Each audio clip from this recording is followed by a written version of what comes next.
درباره تعلیم قرآن و علم آموزی. پیامبر با حضرت جبرائیل ماه رمضان را مخصوص قرآن کرده بودند. علل خصوص سالی که پیامبر وفات کردند 2 بار قرآن را به جبرائیل گذرانیده بودند و این ماه را ماه مدارست القرآن هم میگویند. ماهی درس با درس گذرانیدن یا ماهی درس قرآن، ماهی که شما باید خود را به قرآن دهید.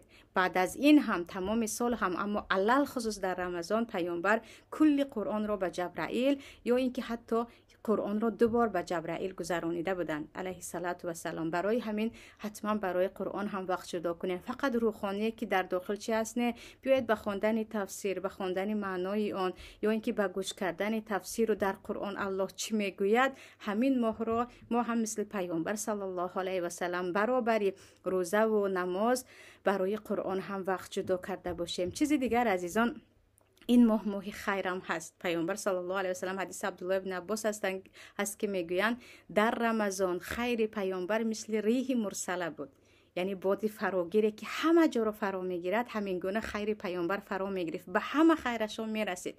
کی میداند خویش و تبارهای دور و نزدیک هستیم که تمام سال از آنها غافل بودیم، اما آنها به کمک ما نیاز دارند یا به دستگیری ما نیاز دارند یا به یک محبت و مهربانی ما نیاز دارند.